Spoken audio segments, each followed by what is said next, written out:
Саламатсыңарбы, балдар? 6 класс. Окутуу орус тилинде жүргүзүлгөн класстар үчүн. Бишкек шаарындагы номер 11 орто мектебинин кыргыз тили жана адабияты мугалими Сатаева Гүлжан Асановна. Сабактын кептик темасы искусствого кызыгуу. Сабактын грамматикалык темасы сүйлөмдүн баш мүчөлөрү. Сабактын максаты сүйлөмдүн баш мүчөлөрү менен таанышышат. Темага байланыштуу көнүгүүлөр менен иштешет. Кыска, так, логикалуу, маалыматтуу сүйлөөгө тарбияланышат. Балдар, келгиле эске түшүрүп көрөлү. Сүйлөмдүн баш мүчөлөрүнө кайсылар кирет? Баяндооч. Кандай суроого жооп берет? Ким, эмне? Кимдер, эмнелер? Баяндооч кандай суроого жооп берет? Эмне кылды, эмне кылып жатат, эмне кылат, эмне болду?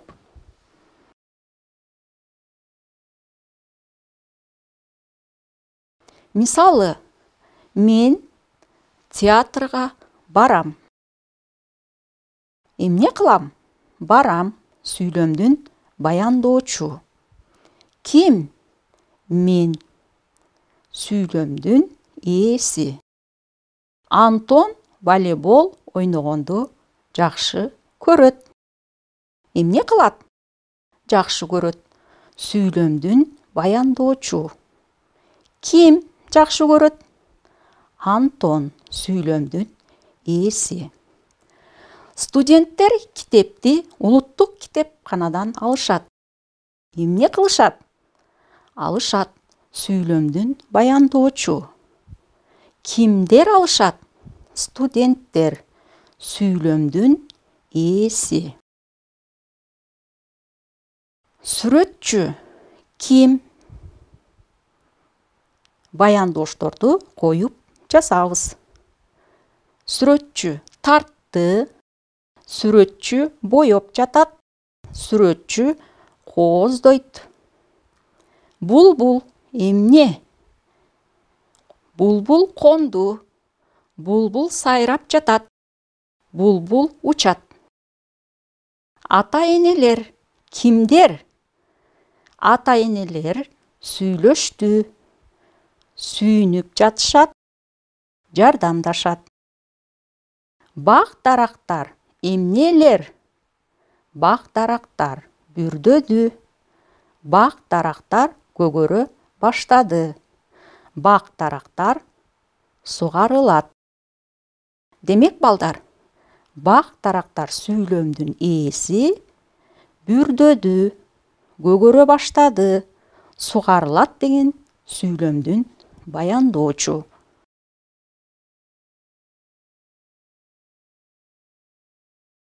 Ким эмне кылганды жакшы көрөт? Эмне үчүн? Мен театрга барганды жакшы көрөм. Себеби сахнанын жасалгасы мага жагат. Менин бөбөгүм мультфильм көргөндү жакшы көрөт. Себеби алар абдан кызыктуу. Менин атам китеп окуганды жакшы көрөт. Себеби ал китеп окуганда эс алат. Сенин апаң кино көргөндү жакшы көрөбү?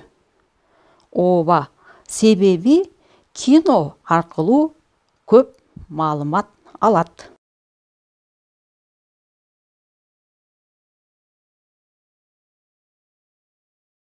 Антондун агасы волейбол ойногонду жакшы көрөт.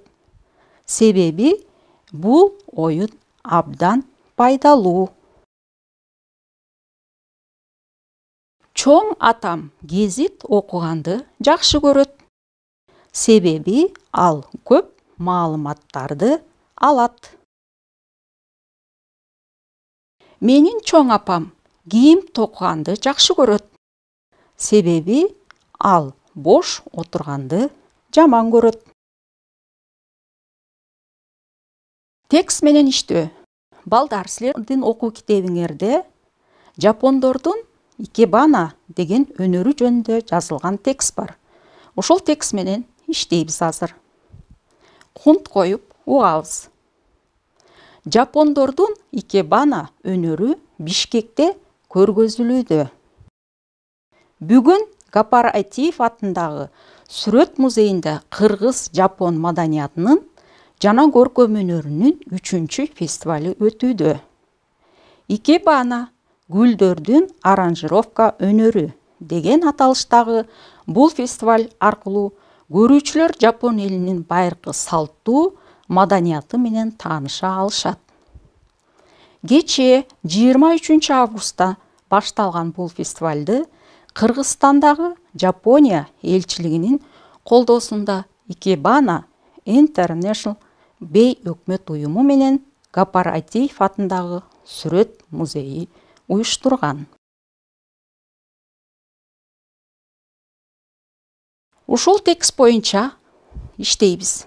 Туура, катасын белгиле. Гапар Айтиев атындагы Сүрөт музейинде кыргыз-жапон маданиятынын жана көркөм өнөрүнүн 3-чү фестивалы өтүүдө. Туура. Көрүүчүлөр кыргыз элинин байыркы салттуу маданияты менен тааныша алышат. Ката.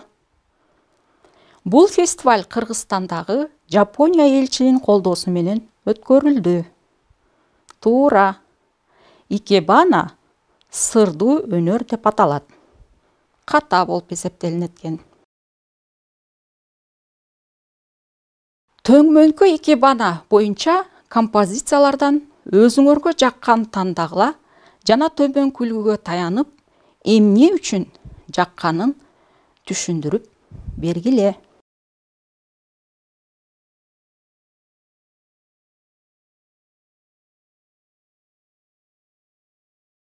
Балдар, мен силерге кыскача икебана деген эмне кыскача маалымат берип кетейин.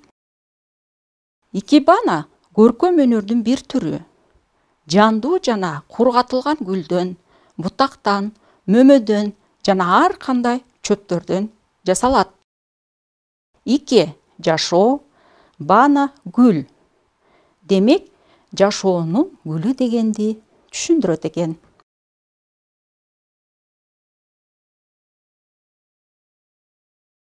Жаңы сөздөр менен иштөө. Маданият. Салттуу маданият. Көркөм өнөр. Бейөкмөт уюму. Байыркы. Жапония элчилигинин колдоосу менен уюштурган.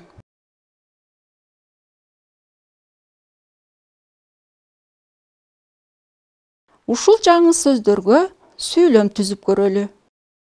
Жапон элинин маданияты менен тааныша алышат.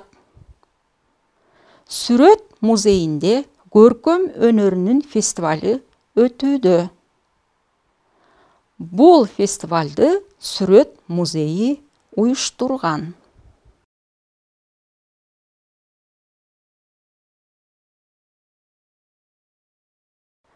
Текст боюнча суроолор. Бишкекте кандай фестиваль өтүүдө? Орус-Жапон маданияты фестивали, Б. Кыргыз маданият фестивали, В. Кыргыз-Жапон көркөм өнөр. Экинчи, фестиваль кайсы музейде өтөт? Гапар Айтиев атындагы Сүрөт музейинде. Б. Жапонияда. В. Абдылас Малдыбаев атындагы опера балет театрында. Үчүнчү, фестивалдын аталышы кандай экен? А. Көркөм өнөрчүлүк жана маданият өнөрү. Б. Икебана гүлдөрдүн аранжировка өнөрү. Салттуу маданият өнөрү.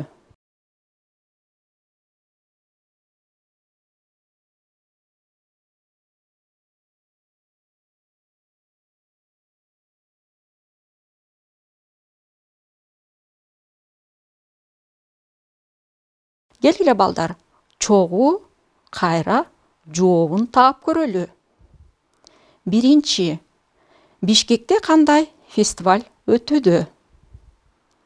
Кыргыз, жапон, көркөм өнөр. Экинчи, фестиваль кайсы музейде өтөт? Гапар Айтиев атындагы сүрөт музейинде. Фестивалдын аталышы кандай экен? Көркөм өнөрчүлүк жана маданият өнөрү. Спорт менен байланышкан кызыгууларга кайсылар кирет? Шахмат, сууда сүзүү, волейбол, футбол, теннис, секирүү, чуркоо кирет экен. Балдар шахмат ойноп жатышат. Айбек футбол ойноп жатат. Алинур теннис ойноп жатат.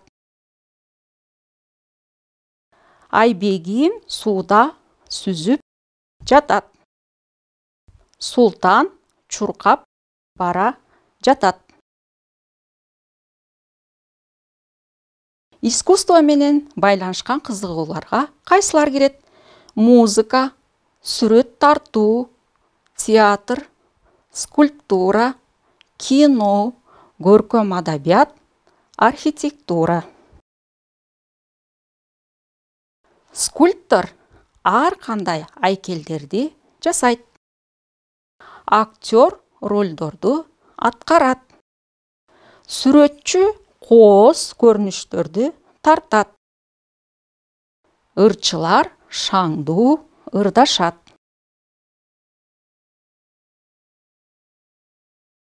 Кол эмгеги менен байланышкан кызыгуулар. Кийим токуу, чопо менен иштөө, таш менен иштөө, шуурулар менен иштөө, кагаз менен иштөө, кургатылган өсүмдүктөр менен иштөө. Ким эмнеге кызыгат?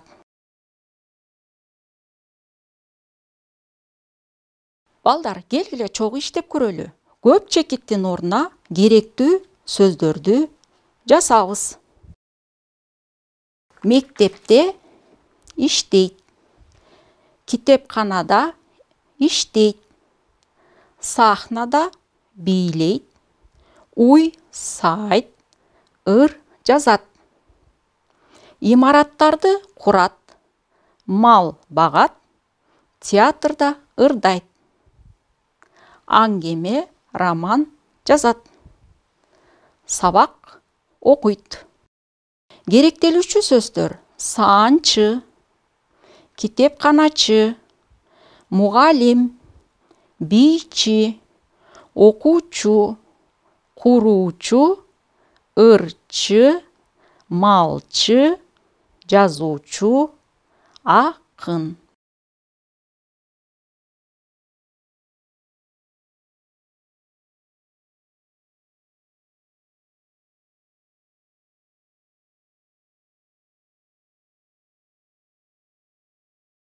Эмесе, келгиле чогуу карап көрөлү. Мугалим мектепте иштейт. Мугалим сүйлөмдө ээси. Куруучу имараттарды курат. Китепканачы китепканада иштейт. Малчы мал багат. Бийчи сахнада бийлейт. Ырчы театрда ырдайт. Саанчы уй сайт. Жазуучу аңгеме, роман жазат. Ақын ыр жазат.